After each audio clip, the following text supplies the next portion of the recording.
The Valerian diplomatic vessel drifted through the asteroid field like a wounded bird, its starboard engines trailing ribbons of plasma into the void. Commander Ethan Cole watched from the observation deck of the human frigate Resolute as emergency crews prepared for the rescue operation. Distress signal confirmed. Lieutenant Vasquez reported from her station. They've got hull breaches on decks 7 through 12, life support failing. Ethan pulled on his EV suit, checking the seals twice. How many survivors? Thermal scans show 43 life signs. But there's something else, Commander. Vasquez hesitated. One of the biosignatures matches Valerian royal genetic markers. High tier. Very high. The briefing room fell silent. The Valerian sovereignty had ruled this sector for 3,000 years. Their technology outpaced humanity's by centuries. Their empire spanned 400 star systems, while humans had barely colonized 30. And they had made their opinion of humanity abundantly clear at every diplomatic summit. Primitive, short-lived, emotionally unstable creatures, barely worthy of trade agreements. Doesn't matter who's on board, Ethan said, sealing his helmet. We're the only ship in range. Let's move. The boarding operation took 4 hours. Ethan led the primary rescue team through twisted corridors, filled with acrid smoke and floating debris. Valerian bodies drifted past them, tall, elegant beings with silver-blue skin and eyes like fractured amethysts, now dark and lifeless. They found her in the royal chambers on deck 4. She was pinned beneath a collapsed support beam, her leg bent at an impossible angle. Even wounded, even covered in dust and dried violet blood, she was striking. Her features held that characteristic Valerian sharpness, high cheekbones, elongated ears, a forehead marked with the intricate silver tattoos that denoted royal lineage. But her eyes, when they opened, held something Ethan hadn't expected from a Valerian. Fear. Don't, she started, her voice cracking. Don't touch me, human. Ethan knelt beside her, scanning the beam with his suit's sensors. Your leg is crushed. Internal bleeding. You've got maybe 20 minutes before organ failure sets in. He looked at her directly. I'm going to lift this beam, and then I'm going to carry you to our medical bay. You can hate me for it later. You don't understand. Her breath came in shallow gasps. If you touch me, if you carry me, by Valerian law, you will have claimed physical dominion over a royal. My guards will be honor-bound to kill you. Your guards are dead. Ethan positioned his hands under the beam, and I'd rather you alive and hating me than dead and maintaining protocol. He lifted. The beam groaned, shifted. Ethan's suit servos whined in protest. For a moment, nothing happened. Then, with a final surge of effort, the beam rolled away. The princess screamed as her leg was freed, the sudden rush of blood bringing agony with it. Ethan caught her before she could fall, cradling her against his chest. I've got you, he said. Stay with me. Her eyes, violet, rimmed with silver, fixed on his face. Why? She whispered. Your kind gains nothing from this. We've given you nothing but contempt. Because you needed help. Ethan started moving toward the extraction point. That's enough. She lost consciousness before they reached the shuttle. Princess Kalith Vorshan of the Third Celestial House awoke in a human medical bay, surrounded by machines that hummed and beat in unfamiliar rhythms. Her leg was encased in a regeneration cast, crude by Valerian standards, but functional. The pain had dulled to a distant throb. A human sat beside her bed. Not the one who had carried her. This one was older, female, with graying hair pulled back in a severe knot. You're awake, the woman said. Good. Why? I'm Dr. Chen. You've been unconscious for 16 hours. Kalith tried to sit up and immediately regretted it. The human. The male who, Commander Cole, is debriefing with the captain. Dr. Chen's tone was clinical, detached. Your leg will heal in approximately 3 weeks with the equipment we have. Full mobility expected. Your ship has been towed to our cargo bay for salvage assessment. Salvage? Calith's voice sharpened. That is a royal vessel. It is not yours to... It's debris. Dr. Chen didn't flinch. We've already transmitted to your nearest outpost. They're sending a recovery fleet. ETA, 11 days. She paused. Until then, you're our guest. Try not to give orders. We're not your subjects. She left before Calith could respond. For hours, Calith lay in silence, watching humans pass by the medical bay's transparent walls. They moved differently than Valerians, quicker, more chaotic, their gestures broad and unrestrained. They laughed loudly. They touched each other constantly, hands on shoulders, brief embraces, casual contact that would have been scandalous in any Valerian court. And they ignored her completely. No guards posted at her door. No attendants hovering nearby. No one seemed concerned that a princess of the Third Celestial House lay vulnerable in their midst. It was, Calith realized, deeply insulting. It was also, in a way she couldn't quite articulate, oddly freeing. When Commander Cole finally appeared, she had prepared a speech. A formal acknowledgement of the debt incurred, carefully worded to minimize the political implications while still honoring the letter of Valerian law. She had rehearsed it twice. But when he walked in, still in his duty uniform, dark hair disheveled, exhaustion carved into every line of his face, the words evaporated. "You look better," he said, dropping into the chair beside her bed. "Doc says you'll be walking within a week, running in 2, Commander Cole." Calith forced herself to meet his eyes. "I must address the matter of Ethan." He leaned back, stretching his legs. "If we're going to be stuck together for 11 days, you might as well use my name. That would be inappropriate. So is saving your life, apparently." He smiled, a quick, tired expression that transformed his face. "Look, I read up on Valerian customs while you were unconscious. I know what I did technically means. I know you're supposed to be bound to me somehow until the debt is repaid." He shrugged. "I'm releasing you from that. Consider the debt null."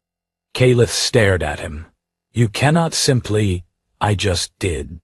The law does not work that way. You claimed physical dominion. You carried a royal. The bond exists whether you acknowledge it or not. Then, it's a one-sided bond." Ethan stood.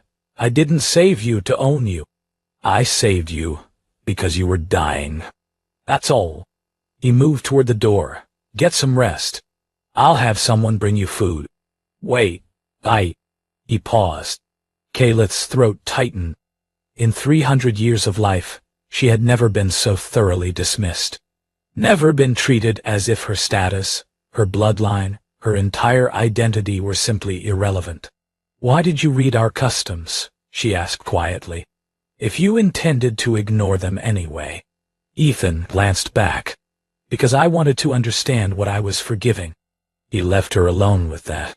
By the 3rd day, Calith had developed a routine.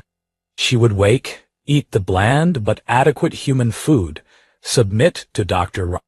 Chen's examinations, and then spend hours watching the crew through her window. She told herself it was tactical observation, understanding the enemy, as her military tutors would have approved. But the truth was simpler and more troubling. She was fascinated. Humans worked in ways that defied Valerian logic. Their hierarchy seemed fluid, almost improvisational. Junior officers openly questioned superiors. Arguments broke out in corridors and were resolved with raised voices and eventual laughter. No one was executed for insubordination. No one was even demoted. And they achieved results. She watched a repair crew seal a hull breach in half the time her own engineers would have required, not through superior technology, but through sheer, relentless improvisation. When one tool failed, they invented another. When one approach proved impossible, They tried 3 more simultaneously. It was chaos. Beautiful, productive chaos. On the 4th day, Commander Cole, Ethan, returned. "You've been staring at my crew," he said, settling into what Calith had begun to think of as his chair. "Should I be concerned? Your people are inefficient, probably. Your command structure is incoherent, also true. And yet your ship functions." Ethan smiled, that quick, tired smile. "We make do." "How?" Calith shifted, wincing as her leg protested. "The Sovereignty has studied human civilization for 2 centuries. We cannot understand how you survive. Your lifespans are brief. Your bodies are fragile. You lack telepathy, precognition, regenerative capabilities. By every metric, you should have destroyed yourselves millennia ago. Maybe that's why we haven't." Calith frowned. "Explain." Ethan was quiet for a moment, his gaze distant. "When you know you're going to live for 500 years, everything can wait. Decisions can be postponed. Conflicts can simmer for centuries." He looked at her. "We don't have that luxury. When you might die tomorrow, today matters. Every choice, every action, every person you meet, it all matters, because it might be the only chance you get." "That sounds exhausting." "It is." He leaned forward, elbows on knees. "But it also means we don't waste time on things that don't matter. We forgive faster. We love harder. We fight like we've got nothing to lose. Because we don't." Calith absorbed this. In Valerian society, humans were classified as Category 7. Short-lived, emotionally primitive, suitable for manual labor, and little else. The idea that their weakness could be a strength had never occurred to her. The idea that she might have been wrong about them had never occurred to her. "Your Dr. Chen dislikes me," she said, changing the subject. "Dr. Chen dislikes everyone. It's her charm.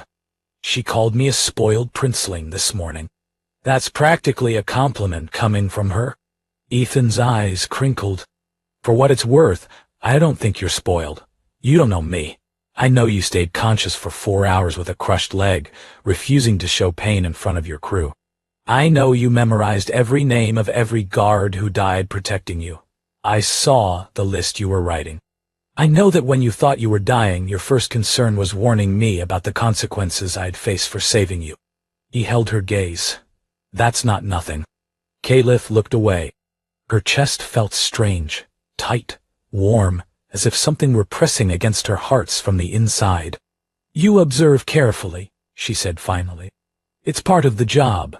Is it part of the job to visit a political inconvenience every day? You're not an inconvenience. Then what am I?" Ethan considered this. Someone who needed help. Someone who didn't ask for it but needed it anyway. And now, he paused. Now, someone I'd like to know better. If you're willing. Calith meant to refuse.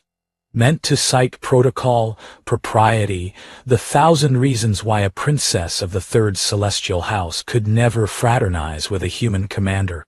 Instead, she said, "Tell me about Earth." On the 6th day, everything changed. Calith had progressed to walking short distances, leaning on a cane that Dr. Chen had fabricated with obvious reluctance. She was making her way to the observation deck. Ethan had promised to show her a nebula visible from that vantage point when the alarms began. Red lights, screaming sirens, crew members sprinting past her as if she didn't exist. She found Ethan on the bridge, his face carved in stone. "What's happening?" she demanded. "Harvesters." He didn't look at her. 3 ships. They must have tracked your distress signal." Calith's blood ran cold. The Harvesters were a nightmare shared by every spacefaring species, nomadic raiders who stripped ships and stations for parts, selling survivors into slavery on the galaxy's black markets. They had no allegiance, no territory, no mercy, and the Resolute was a small frigate with minimal weapons, weeks away from any reinforcement. "You cannot fight them," Calith said. "Even our warships avoid direct engagement. Your only option is We can't run. Ethan's jaw tightened. They're faster. If we flee, they'll catch us in open space. At least here, the asteroid field gives us cover. Then you'll die. All of you will die. Maybe. He finally turned to her, and his eyes held something that made her heart stutter, but not without a fight. And not without getting you to that escape pod. What? Vasquez. Ethan's voice snapped across the bridge. Take the princess to pod 7. Launch as soon as we engage. She can drift until her people arrive. Ethan dot. Kaleth grabbed his arm, a gesture so intimate by Valerian standards that it should have made her recoil. You cannot sacrifice your crew for one Valerian royal. Your government will not thank you. My government will not thank you. No one will even know. I'll know. He covered her hand with his, just for a moment. Go. Please. No. The word hung between them. What? I said no. Kaleth straightened, ignoring the pain in her leg. If you will not flee, then neither will I. My guards died protecting me. I will not dishonor them by fleeing again while others fight in my place. You can barely walk. Then I will sit. She moved toward the tactical station. I am trained in Valerian combat systems, but the principles translate. Show me your weapons array. Ethan stared at her. Around them, the bridge crew had fallen silent, watching this impossible scene. A Valerian princess volunteering to die alongside humans. You don't owe us anything, he said quietly. This is not about debt. Kaleth met his eyes. This is about what matters. You taught me that. Something shifted in Ethan's expression, something that looked almost like hope. Lieutenant Chen, he said, his voice steady. Get the princess a headset and show her how to target the forward batteries. The battle lasted 3 hours. Kaleth had never experienced combat like this. Not the elegant, calculated maneuvers of Valerian fleet actions, but something raw and desperate and utterly human. The Resolute dove through asteroid fields that should have crushed it. Its crew rewired systems on the fly, rerouting power from life support to weapons and back again. When the port batteries failed, engineers physically held circuits together with their bare hands, while others fired manual backups. And Ethan was everywhere. He commanded from the center of the bridge, but his command was nothing like what Kaleth knew. He didn't issue orders from a position of distant authority. He collaborated, adjusted, adapted. When a junior officer's targeting solution proved better than his own, he adopted it without hesitation. When the engineering chief contradicted his strategy, he listened. And his crew would die for him. Not because they were ordered to, but because they chose to. Kaleth found herself fighting alongside them, her fingers dancing across targeting controls she'd learned in minutes. She destroyed a Harvester drone swarm before it could breach the hull. She calculated a trajectory that allowed the Resolute to use a spinning asteroid as temporary cover. She did not think about protocol or propriety or the 1,000 reasons why this was impossible. She thought only, we might survive this. Then the second Harvester ship breached the cargo bay. Alarms screamed new warnings. Boarders, dozens of them, pouring into the lower decks. The bridge crew drew sidearms, but Kaleth could see the mathematics in Ethan's face. They didn't have enough personnel. They couldn't hold the ship and fight the remaining vessel simultaneously. We need to seal the lower decks, Vasquez reported. Contain them until we've got crew down there. Ethan cut her off. Engineering team. Medical staff. If we don't seal them, the boarders reach the bridge in 12 minutes. Ethan's hands clenched on his command chair. Kaleth could see the weight of it crushing him, the impossible choice between his people and his ship. There is another option, she said. Everyone turned. Harvester vessels carry override codes in their command matrices. If I could reach their boarding shuttle, I could transmit a cascading failure through their entire fleet network. She paused. It's a vulnerability my people discovered decades ago. We never shared it because we weren't worth sharing it with. Vasquez finished bitterly. Caliph didn't deny it. Yes, but I'm sharing it now. You'd have to board their shuttle, Ethan said. Fight through their forces. And you can barely walk. Then I'll need someone to carry me again. The bridge fell silent. Ethan stared at her. You'd die down there. Possibly. Why? We're just humans. Short-lived. Emotionally primitive. Category 7. Caliph felt something break open in her chest. Something that had been locked away for 300 years of courtly protocol and political maneuvering and careful distance from anything that might matter. Because you didn't leave me, she said simply. Because when I was dying in the dark, surrounded by my dead guards, convinced that no one was coming, you came. Not for reward. Not for politics. Just because I needed help. Her voice cracked. I have lived for 3 centuries.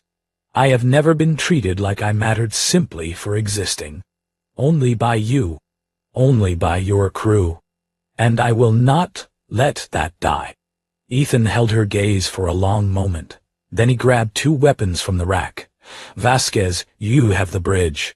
Chen, keep those batteries firing. He moved toward Caliph. Let's go save my ship.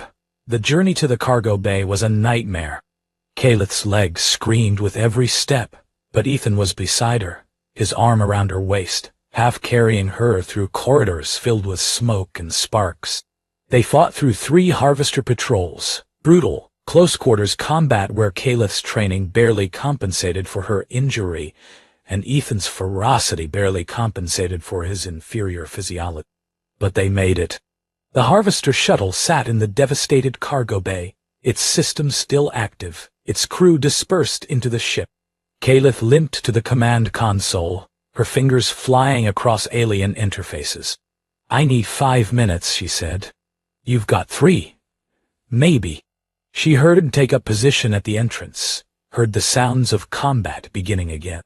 Focused on nothing but the code flowing through her mind, the sequences she'd memorized as a princess studying enemy tactics, never believing she'd use them for humans. 4 minutes. Harvester soldiers were forcing Ethan back. 4.5. She was close, so close, Caliph. She turned in time to see a Harvester soldier emerge from behind a cargo container, weapon raised, aimed directly at her head. Ethan moved faster than should have been possible. He threw himself between them, taking the blast meant for her. The energy bolt caught him in the chest, spinning him backward, dropping him in a crumpled heap at her feet. Caliph screamed. She didn't remember crossing the distance.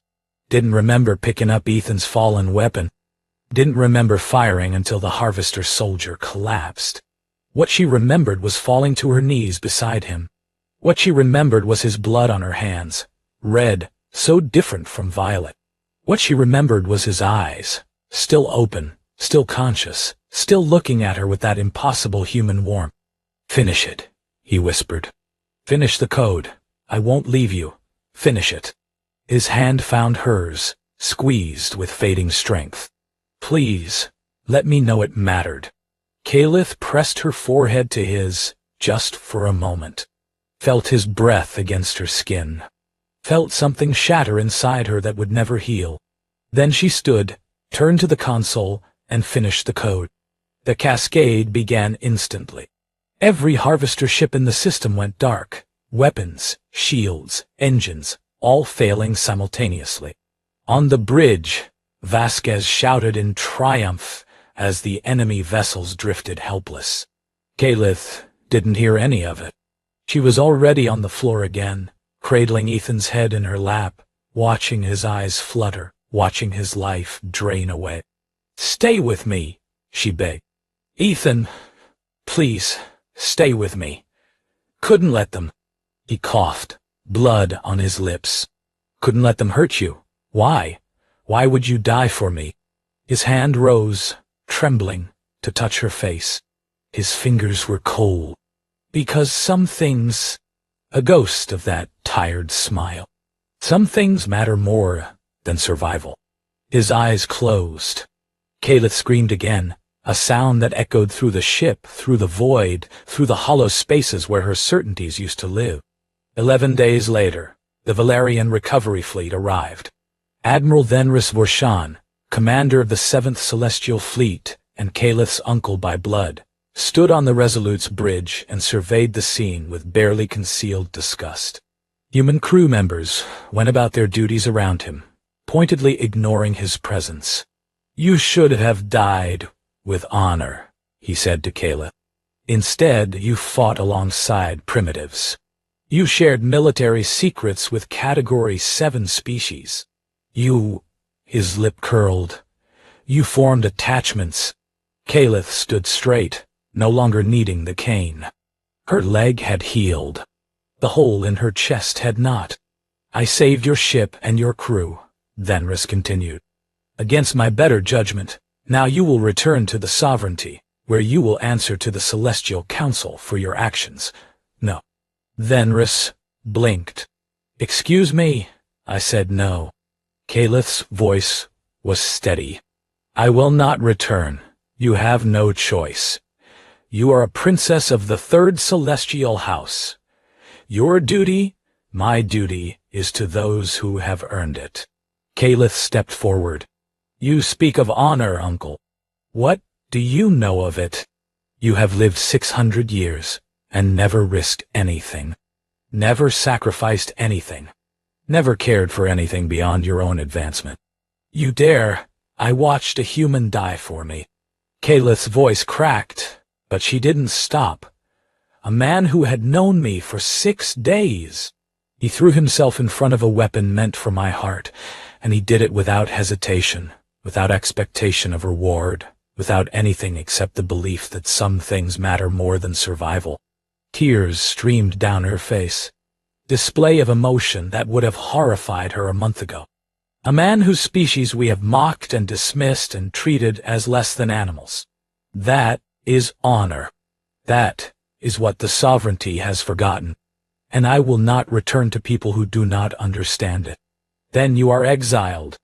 Fenris's voice was ice, stripped of title, of holdings, of lineage. "You will never set foot on Valerian space again. I know. You would give up everything for these insects?" Kaleth thought of Ethan, of his tired smile, his quick forgiveness, his stubborn belief that anyone who needed help deserved it. "I would give up everything," she said, "to be worthy of what he gave for me." Fenris stared at her for a long moment. Then, without another word, he turned and left. She found Ethan in the medical bay. Dr. Chen had performed 3 surgeries. The prognosis was uncertain. Humans were fragile, and the damage had been severe. But he was breathing. His heart was beating. And when Kaleth sat beside him, his eyes fluttered open. "Hey," he whispered. "Hey." She took his hand, threading her fingers through his. "You're an idiot. Probably. You almost died. Also true. I'm staying." The words came out fierce, final.